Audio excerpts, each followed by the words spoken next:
Guys, today we're going to learn about the chain rule. So our first question is, what is the goal of the chain rule? The goal is to simplify a composite function. But what is a composite function? Hey guys, alright, so for our composite function, you have your microwave and you got your hot pocket.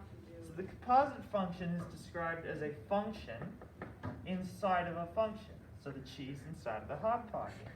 So for our example here, you have your bread as the cosine, and your cheese is the 3x. I'm going to have Sir Dom explain this for you. So, to solve the hot pocket equation, first you have to take derivative of cosine, which is going to be negative sine 3x.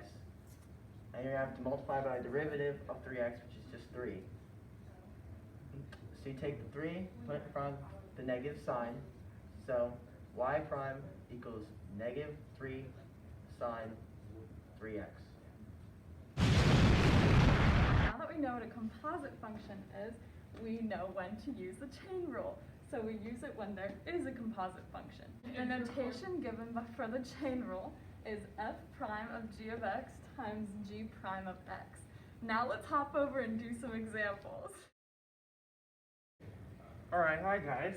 So our first example that Laurel told us about is going to be x squared minus 4 to the 7th. So what you want to do is you want to bring this to the front. Oh, marker's dying. I'm going to put that 7 right there. I'm going to make that x squared minus 4. And you got to subtract 1 from this exponent and put it at the top. So that's 6.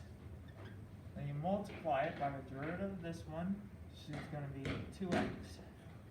So your final result for this problem is going to be 14x times x squared minus 4 to the 6th. Pretty easy. For this example, it's a little more difficult. What you want to do is you want to write your y prime. You still take this towards the front. So 9 times 3 is going to be 27. You multiply that by 3x squared minus 7x plus 9. Then you want to take this down, subtract 1, that's going to be squared.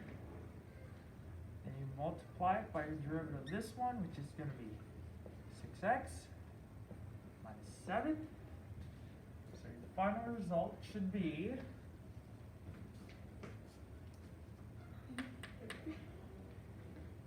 I got it. hold up guys, technical difficulties. I can't do that mental math. I don't think you could either. If you could, No. comment below. I got feedback. 162 x. It's going to be minus 189. Help from Laurel.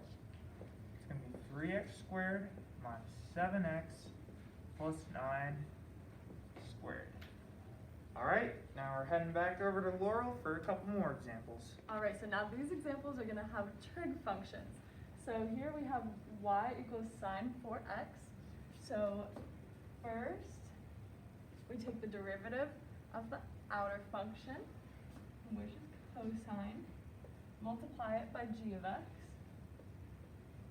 or the inner function, and then take the derivative of the inner function, which in this case is 4. Then we're going to simplify this and multiply these two terms together, which gives you 4 cosine 4x. And that's your answer for that one. For this one, we have y equals cosine of x squared minus 4. So we're going to do the same exact thing. But remember that this turns into negative sine. Don't forget the negative. Rewrite this term. Take the derivative of this one, which is going to be 2x. Multiply these together.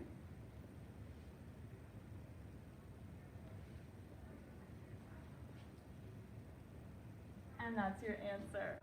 Thanks for watching. Now you guys know how to do the chain rule. Please get this to 200 views so we don't fail.